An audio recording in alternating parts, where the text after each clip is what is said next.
Jésus est en vie. Le livre de la Genèse chapitre 14. Dans le temps d'Amraphel, roi de Shinéar, d'Arjok, roi d'Elassar, de Kedorlaomer, roi d'Elam, et de Taïdil, roi de Gojim. Il arriva qu'ils firent la guerre à Béra, roi de Sodome, à Birsha, roi de Gomorre, à Shinéab, roi d'Edma, à Sheméber, roi de Tseboïm, et au roi de Béla, qui est Tsor. Ces derniers s'assemblèrent tous dans la vallée de Siddim, qui est la mer Salée.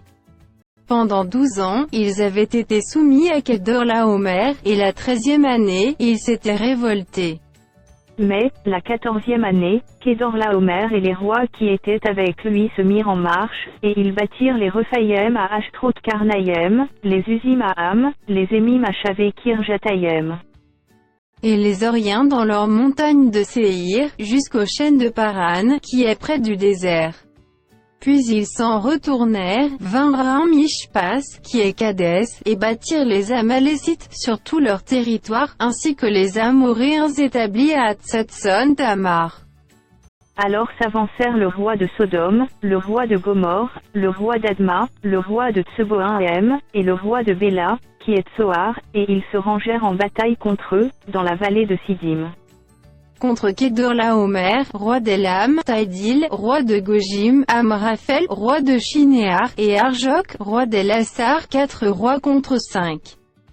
La vallée de Siddim était couverte de puits de bitume, le roi de Sodome et celui de Gomorre prirent la fuite, et y tombèrent, le reste s'enfuit vers la montagne.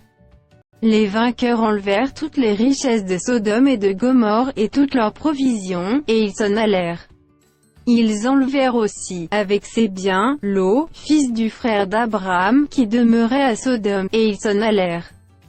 Un fuyard vint l'annoncer à Abraham, l'Hébreu. Celui-ci habitait parmi les chênes de Mamré, l'Amoréen, frère d'Eshcol et frère d'Aner, qui avait fait alliance avec Abraham. Dès qu'Abraham eut appris que son frère avait été fait prisonnier, il arma 318 de ses plus braves serviteurs, nés dans sa maison, et il poursuivit les rois jusqu'à Dan.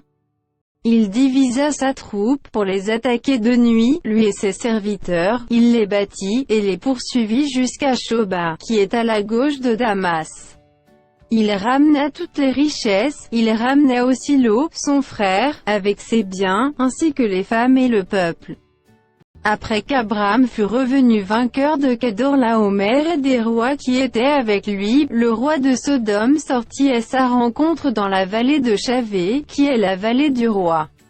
Melchisédek, roi de Salem, fit apporter du pain et du vin, il était sacrificateur du Dieu Très-Haut. Il bénit Abraham, et dit, « Béni soit Abraham par le Dieu Très-Haut, maître du ciel et de la terre. Béni soit le Dieu Très-Haut, qui a livré tes ennemis entre tes mains. » Et Abraham lui donna la dîme de tout. Le roi de Sodome dit à Abraham, « Donne-moi les personnes, et prends pour toi les richesses. » Abraham répondit au roi de Sodome, « Je lève la main vers l'Éternel, le Dieu Très-Haut, maître du ciel et de la terre. Je ne prendrai rien de tout ce qui est à toi, pas même un fil, ni un cordon de soulier, afin que tu ne dises pas, j'ai enrichi Abraham. Rien pour moi. Seulement, ce qu'ont mangé les jeunes gens, et la part des hommes qui ont marché avec moi, Aner, Eshcol et Mamré, eux, ils prendront leur part.